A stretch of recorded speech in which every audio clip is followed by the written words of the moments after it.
talking in from Xfinity Mobile Arena for Unrivaled Philly. We've got a sold-out crowd here in Philadelphia for Natasha Cloud and Kalia Topper's return home. But the biggest news of the day was the update regarding CBA negotiations between the WNBA and the union. Both sides are set to meet in person in New York City on Monday for a meeting that stands to have a significant impact on the timeline regarding the 2026 WNBA season. Head to Front Office Sports for that entire update. Look, fans damn near knocks down the door to get into Xfinity Mobile Arena. A lot of excitement here in Philly as the city gets its first taste of professional women's hoops since 1998. History made at Philly Unrivaled, 21,490 in attendance. Yeah, Alexa was right. Look at the crowds. 21,490 fans attended Unrivaled in Philadelphia, breaking the record for the most attended regular season professional women's basketball game ever. I think Unrivaled is finally starting to really engage with the fans, and that's a great thing for both the players and the league. You can see the effort. More interaction, more visibility, more ways for fans to feel connected to what's happening on and off the court. That kind of engagement builds loyalty. When fans feel involved, they don't just watch, they invest emotionally. And for the players, that means bigger platforms, stronger personal brands, and more opportunities long-term. For the league, it's even bigger. Fan connection drives growth. It brings in new viewers, keeps the core audience locked in, and helps the whole product feel alive instead of distant. So yeah, if Unrivaled keeps leaning into the fans like this, it's a win-win. The players benefit, the league benefits, and the fans finally feel like they're part of something, not just watching from the outside. Welcome back to TFD. Don't forget, like and subscribe. All right. Let's talk CBA, because things are starting to get real. We've got a few moving pieces here, and one of the loudest voices right now is Nneka Ogwumike, the president of the Players Union. She's been very outspoken about where negotiations stand, and you can tell there's some tension on both sides. But here's the big part. This is brand new information, like just came out. And honestly, this might be the moment that decides everything. Whether we're getting a smooth season, a delayed season, or straight up chaos, a lot of that is going to come down to what happens next. Because on Monday, the WNBA owners are scheduled to sit down with key player leaders, Napheesa Collier and Kelsey Plum. That meeting is huge. This isn't just a casual chat. This is where real pressure hits the table. And by the time Monday is over, we should have a much clearer idea of where this league is headed. Okay, here said WNBA players, owners set for high-stakes meeting as CBA talks stall. The start of the WNBA season could be on the line, said the WNBPA vice presidents, as well as Nneka Ogwumike, the president. Like I said, this is fresh breaking news from Front Office Sports. The WNBA and the Players Union will meet in person in New York City on Monday for the first time since the fall, after stalled CBA negotiations. Talking to reporters at Unrivaled, WNBPA VP Kelsey Plum said she and Napheesa Collier will travel to New York after their teams play each other in Miami on Sunday night. WNBPA President Nneka Ogwumike will be in attendance as well, along with the league's CBA leadership, Labor Relations Committee, and league and union staff. A source with direct knowledge of the meeting told Front Office Sports the meeting will also include team owners, but the source declined to say whether all would attend. I'm very interested to see whether or not Adam Silver is at this meeting. Quote, "I feel extremely excited for the opportunity to be there in person," Plum said. Obviously, with other players who are really invested in this in the executive committee, and the league making a commitment to be there at the end of the day, that's the most important thing. We're meeting together, and hopefully we'll have something. So maybe there is a little movement. Maybe they know there's some momentum toward a potential agreement. The WNBPA sent a proposal at the end of December that the league failed to respond to. For more than 4 weeks, the league didn't believe the contents of the union's proposal warranted a response. According to a source familiar with the league's thinking, okay, here's said, in the last month, communication has been exchanged, but there have been no full bargaining sessions between the two sides. The proposal submitted by the union in late December presented a $10.5 million salary cap. We already done this. We will not fucking move until y'all move, New York Liberty guard Natasha Cloud told reporters in Philadelphia on Friday. It would be the worst business decision of any business to not literally pay the player that make your business go.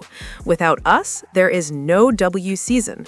So the pressure is on the WNBA, on Kathy, on Adam, on everyone that is in that front office. Cloud's candor didn't stop there. She said she was disgusted with the league's handling of negotiations, including what she believes has been a failure to even move the needle with us. She said after today's game, "We'll learn a lot from this meeting," Plum said. "Everyone understands what's at stake, timeline-wise. All you really need is a couple of good owners in the room. That's it. Just a few people who actually understand the business and aren't there just to posture. Because I truly believe once you get the right people face to face, a lot of the noise fades away. A lot of the nonsense disappears. The problem is, you don't want certain personalities in that meeting. Not because they're bad people, but because they're naturally combative. You don't need somebody going in there trying to win arguments.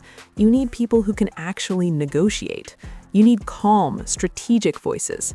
You need Stewie. You need Nneka Agwumike, Nafisa Collier Cloud at this meeting, because she would just get combative, whereas at least with Fee hates Kathy because people who can separate emotion from economics. And then you've got Kelsey Plum talking about feelings. I get what she's trying to say. Sitting face to face is better than playing telephone. Sure, that part is true. But let's not confuse things. This isn't about feelings. This isn't therapy. This is about numbers. Because if this were about feelings, there are WNBA owners who could pay players whatever they want and run these teams as loss leaders. Just vanity projects, just hobbies. But you can't build a sustainable league that way. You can't run a business on vibes. Let's talk reality for a second. If the Indiana Fever made $200 million in a year, that money doesn't just stay with the Fever. It goes into the league pot and gets spread around. That's how American sports work. The Liberty, the Fever, maybe one or two others generate most of the revenue, and that money keeps the rest of the league alive. That's the American model. Teams don't go bust, leagues do. Overseas, it's the opposite. Teams go bankrupt all the time, but the league structure survives. In the US, the system protects weak teams, but it also means if the whole thing collapses, everyone collapses together. So when people say, just pay the players whatever they want, they're ignoring how fragile this really is. Now here's the uncomfortable truth. Leverage. The players as a group don't really have it, and the league as a whole doesn't really have it either.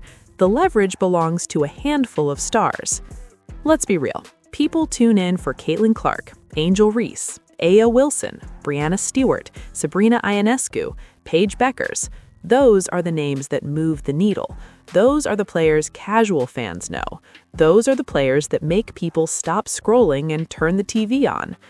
In terms of teams, it's the Indiana Fever and the New York Liberty. That's where the ratings are. That's where the eyeballs are. So if I'm the league, I'm doing everything I can to get those players involved in this process. Not for optics, but because they are the economic engine of the WNBA. No disrespect to anyone else, but relevance matters in negotiations. It just does.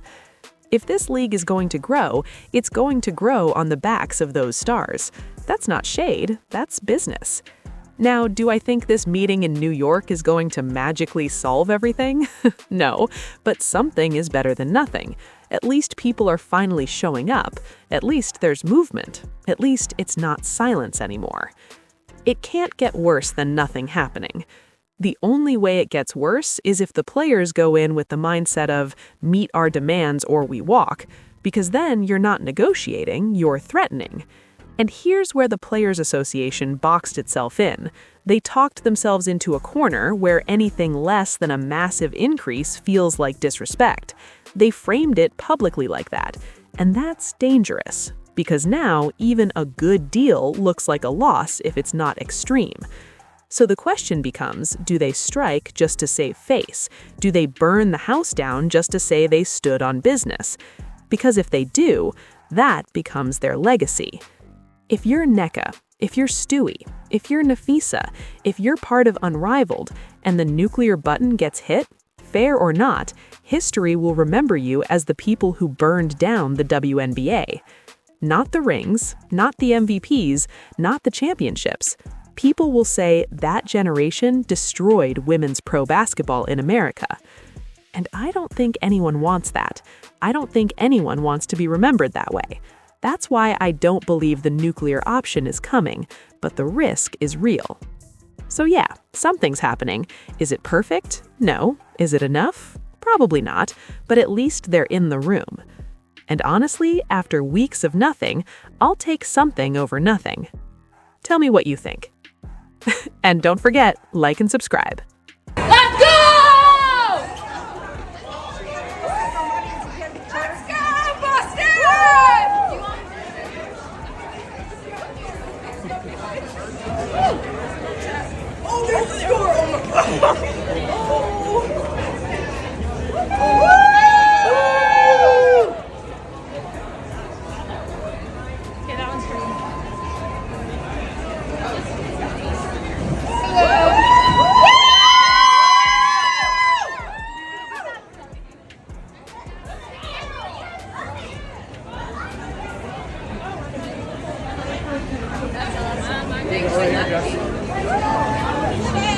Women's basketball game, and we set the new record for attendance in this building's history.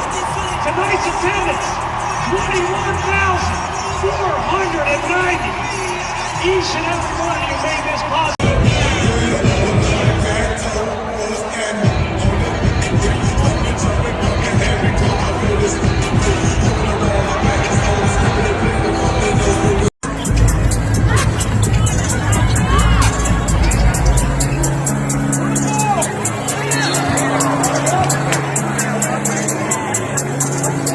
Freeze foul number 2, Rakia Jackson. That's her first, team second.